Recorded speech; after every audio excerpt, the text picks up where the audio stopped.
ارے جب یہ کمال اللہ حضرت عیسیٰ کو عطا کر سکتا ہے تو پھر اگر وہی خدا اپنے فضل سے جو کمال پیغمبر کو عطا کر دے اور اللہ اگر وہی کمال کسی ولی میں رکھ دے تو کیا تعجب کی بات ہے،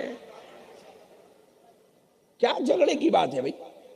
سرکار غوث العظم دستگیر بھی ہے اور دیگر اولیاء اللہ بھی ہیں جن کو اللہ نے اس کرامت سے مالا مال کیا تھا کہ وہ مردوں کو زندہ کر دیتے تھے، مردوں کو زندہ کر دیتے تھے۔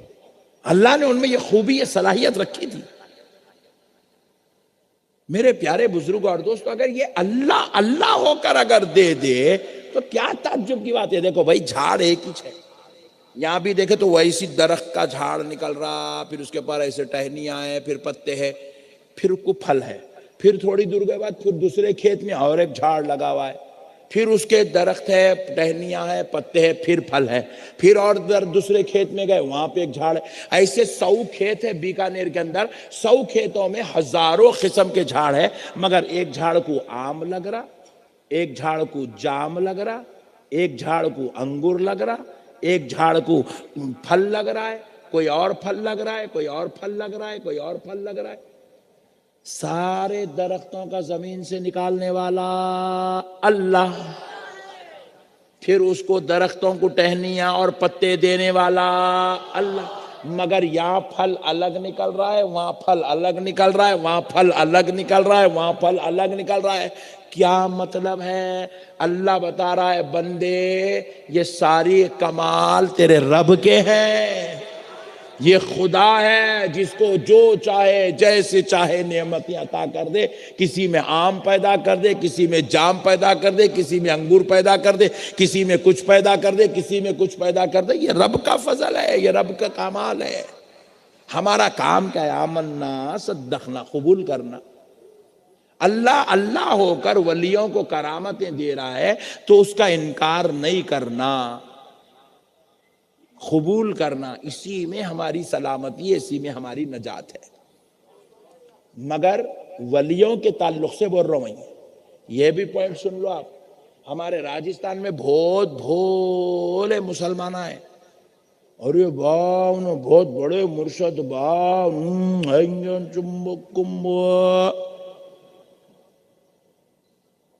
جس کو بولے اس کو مرشد بنا لیتے، جس کو بولے اس کو چوما چٹی شروع کر دیتے، پیروں میں منڈیاں رکھ دیتے، اس کے نام کے نعرے لگاتے، اس کو بلاتے، گھر میں بٹھاتے، اس کو بہت بڑا پیر، باپو تمہیں جو بولے وہی، باپو تم جو بولے وہ، باپو کو شریعت ہی نصیب نہیں ہوئی، کرامت کہاں سے نصیب ہوتی؟ سبحان اللہ۔ یاد رکھو، جو شریعت کا پابند نہیں ہے، جو طریقت کے منازل طے نہیں کرتا، ایسے شخص کو پیر بھی ماننا بری بات ہے، اسلام کے خلاف ہے، اسلام کے خلاف۔ ہم جس کو چاہے اس کو جو چاہے بنا لیتے رہتے۔ ہمارے پاس تو اب تو ایسے ایسے آئٹم آ گئے مارکیٹ میں، یہ پیچھے کے زلفاں یہاں تک ہے، عورتیں شرما رہی ہیں، حضرت کو اچھے بالا آ گئے رے بابا، کون سا تیل لگا رہے ہیں کہ حضرت پوچھ لے، نہ بول رہے عورتوں کے بالا چھوٹے ہو گئے، حضرت کے بالا لمبے ہو گئے، اور پھر حضرت کو داڑھی دیکھا تو اتنی چھوٹی ہے، یہاں بالا آ رہی نہیں، یہاں تیل لگانے کی ضرورت ہے۔ ارے حضرت آپ کیسے ایسے بن گئے؟ آپ شریعت کی پابندی نہیں ہے، پھر شملہ شڑلہ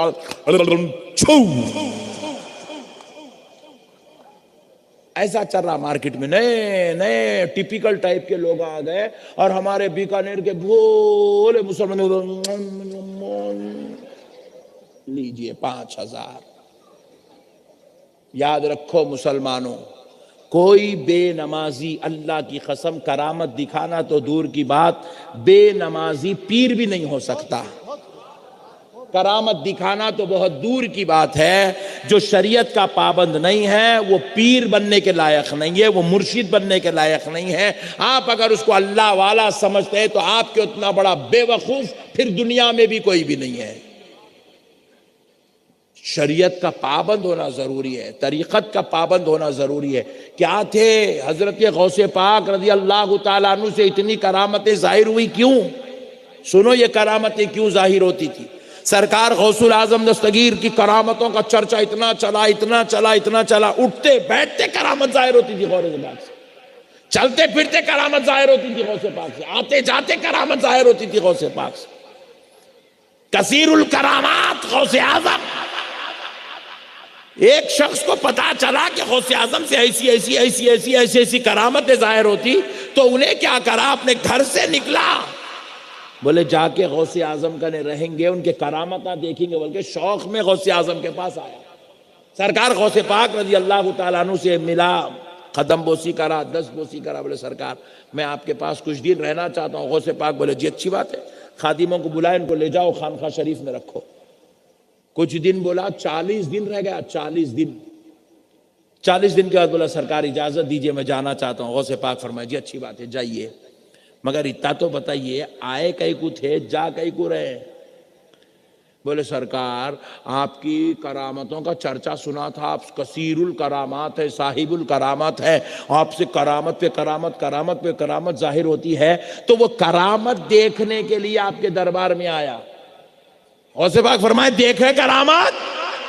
تو بولے نہیں سرکار 40 دن میں ایک بھی کرامت نہیں دیکھا، 40 دنوں کے کرامت ہی نہیں دیکھا، آپ کے ساتھ ساتھ تو کوئی کرامت نہیں دکھی۔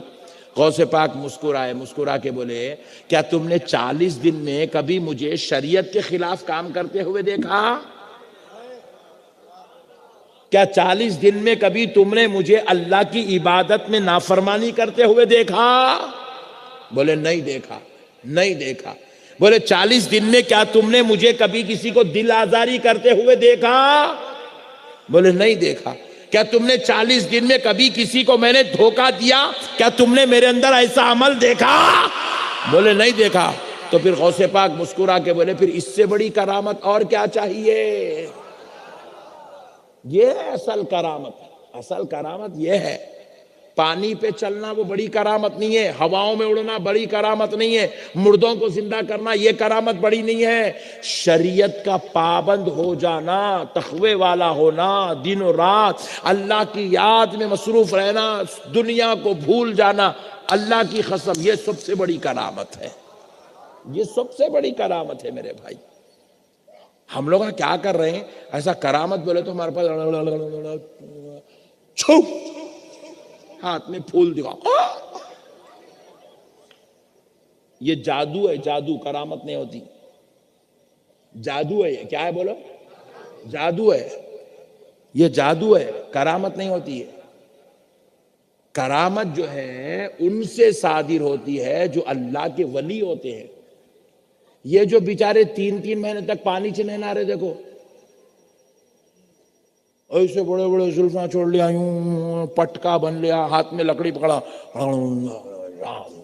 پیسے دے نہیں تو تیری دکان غارت ہو جاتی بول رہا۔ دیکھو ابے ہولے، دکان غارت کرنے والا ولی نہیں ہوتا، دکان آباد کرنے والا ولی ہوتا ہے۔ مسئلے کچھ سمجھے ہی نہیں دیوانی، ہمارے بیکانیر کے مسلمان رہا، اماں دے دے بھائی دے دے، جلدی دے دے، جلدی دے دے، دے دے۔ یہ جادو ہے، جادو، یہ شرارت ہے، یہ فتنے ہیں۔ اللہ کے واسطے تم یہ جاہلوں کو پکڑ کے ولیوں سے مت جوڑو، ولی کا مقام الگ ہے۔ چلو اب آؤ ولی کی ایک اور شان قرآن سے بیان کرتے ہیں، کر دیں سبحان اللہ۔ دیکھو قرآن پاک میں ایک سورہ ہے، اس سورہ کا نام ہے سورہ کہف۔ کیا نام ہے بولو ذرا زور سے؟ کہف۔ کہف کہتے ہیں غار کو، غار جو پتھروں کے بیچ میں بنی ہوئی ہوتی ہے۔ جتنے لوگ یہاں پر ہیں مکہ مکرمہ کو گئے تو وہ جو چلے ہوتے ہیں، چھلے جن کو کہتے ہیں، پتھروں کے بیچ میں بنی ہوتی جو غاریں ہوتی ہیں، ان کو کہتے ہیں عربی میں کہف۔ کیا کہتے ہیں ان کو بولو؟ کہف۔ اور آپ کو معلوم ہے یہ کہف نام سے اللہ نے قرآن میں سورت اتاری، اور یہ سورت کی شان یہ ہے جو شخص جمعہ کے دن عصر کی نماز سے پہلے اور جمعہ کے دن فجر کی نماز کے بعد سے لے کے عصر تک، فجر سے لے کے عصر تک جو شخص بھی سورہ کہف ہر جمعہ کو پڑھتا ہے، اللہ تعالیٰ اس کو ہر اس بیماری سے بچا لیتا ہے جو اس کو ہلاک و تباہ کرنے والی ہوتی ہے۔ مہلک امراض، جیسے کووڈ آیا تھا، ہلاک کر دینے والا مرض تھا، اللہ ایسے امراض سے بچا لیتا ہے، وبائیں پھیلتی ہیں، پلیگ آتا ہے، اچانک موت ہونے والے جراثیم دنیا میں وائرس کرتے ہیں، وائرل ہوتے ہیں، تو ویسے امراض سے اللہ اس شخص کو بچا لیتا ہے جو ہر جمعہ کو ایک مرتبہ سورہ کہف کی تلاوت کرتا ہے۔ اب سنو مسلمانوں، سورہ کہف میں اللہ رب العزت نے جب کہف کے نام سے سورہ اتارا تو تحقیق یہ بھائی خدا ہو کر غار کے نام سے سورہ کہیں کو اتار رہا بھائی؟ مکان کے نام سے سورہ اتارا تو بات سمجھ میں آتی، کعبے کے نام سے سورہ اترا تو بات سمجھ میں آتی، مدینے کے نام سے سورہ اترا تو بات سمجھ میں آتی، پیغمبر کے نام سے سورہ اترا تو بات سمجھ میں آتی، یہ غار کے نام سے سورت کیوں اتر رہی ہے؟ یہ غار کا کیا تعلق ہے اسلام سے؟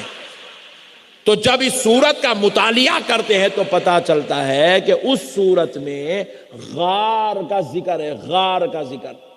تو بولے اچھی بات ہے، کیا ذکر ہے غار کا؟ تو بولے اللہ رب العزت قرآن پاک میں سورہ کہف میں فرماتا ہے اللہ کے کچھ ولی تھے، ولی۔ کون تھے بولو؟ زور سے بولو۔ اللہ کے کچھ ولی تھے جو اس وقت کے بادشاہ کے ظلم سے، زیادتی سے بچنے کے لیے اللہ کی پناہ چاہتے ہوئے اس غار میں چھپ گئے تھے، اس غار میں چھپ گئے تھے، ظالم بادشاہ کے شر سے بچنے کے لیے غار میں چھپ گئے تھے۔ تو اللہ رب العزت نے کیا کیا؟ ان محبوب ولیوں کو اللہ نے اس غار میں پناہ دے دی، ان کو ایک میٹھی نیند سلا دیا۔ اتنی پیاری نیند سوئے، اتنی پیاری نیند سوئے۔ کتنی سوئے ہوں گے؟ حد سے زیادہ سوئے تو اپن لوگا کتنا سوتے؟ 6 گھنٹے، 8 گھنٹے، 12 گھنٹے، 24 گھنٹے، اس سے زیادہ کیا سو سکتے؟ وہ اللہ نے اپنے محبوب ولیوں کو 309 سال تک سلایا غار کے اندر۔ 309 سال، 309 سال سوئے، حتیٰ کہ اللہ نے سورج کی گردش کو بدل دیا۔ کہا سورج ذرا اپنی روش بدل کے جا تاکہ تیری روشنی میرے محبوبوں پر پڑی تو کہیں ان کی نیند بیدار نہ ہو جائے۔ اللہ اپنے ولیوں کا کیسا خیال رکھ رہا ہے دیکھیں۔ 309 سال سوتے رہے غار کے اندر۔ اب سنو، اللہ قرآن پاک میں ان کا ذکر کر رہا ہے سورہ کہف میں۔ وہ 3 تھے، چوتھا ان کا کتا تھا۔ کون تھا ان کا؟ زور سے بولو، اور زور سے بولو۔ کتا بولے تو معلوم نا، بیکانیر میں ہے۔ اللہ کا شکر ہے، نہیں سمجھنے میں آسانی ہوتی۔ وہ 3 تھی، اللہ کہہ رہا ہے چوتھا ان کا کتا، کلبہم، ان کا کتا۔ پھر آگے کہہ رہا ہے وہ 5 تھے، 6واں ان کا کتا تھا۔ پھر رب کہہ رہا ہے قرآن میں سورہ کہف میں وہ 7 تھے، 8واں ان کا۔ اور ان ولیوں کو کس نام سے یاد کیا جاتا ہے؟ اصحاب کہف، اصحاب کہف۔ اب سنو مسلمانوں، ہر طرف جب جب اللہ ان کا ذکر کر رہا ہے، ان کا کتا، کلبہم کلبہم کلبہم کلبہم، ان کا کتا، اصحاب کہف کا کتا، اصحاب کہف کا کتا، اصحاب کہف کا کتا کہہ کے ان کے ساتھ ان کے کتے کا بھی ذکر کر رہا ہے اللہ۔ کتا کیا تھا؟ وہ ولیوں سے محبت کرتا تھا۔ جب وہ آئے تھے تو کتا، وہ لوگ جا کے غار میں چھپ گئے تو کتا کیا کرا؟ غار کے باہر بیٹھ گیا۔ اس کے بیٹھنے کا انداز اللہ قرآن میں بیان کرا۔ قلبهم باسط ذراعيه بالوسيط، اللہ کہہ رہا ہے وہ اپنے ہاتھوں کو پھیلائے، جسم کو پسار کے ایسے بیٹھا تھا۔ کیوں بیٹھا تھا؟ تاکہ کوئی اگر میرے ان محبوبوں کے پاس آئے گا ان کو چیر کے پھاڑ کے پھینک دوں گا۔ ولیوں کی محبت میں بیٹھا تھا، ان کے در پہ بیٹھا تھا، اس غار کے پاس بیٹھا تھا۔ ولیوں سے محبت کرنا اس جانور کا اللہ کو اتنا پسند آیا، اللہ نے ان ولیوں کے ساتھ ان کے کتے کا بھی ذکر کر دیا۔ اب سنو، کتا پاک جانور ہے ناپاک جانور ہے؟ ناپاک. ارے بہت پڑھے لکھے لوگ آئے بیکانیر میں.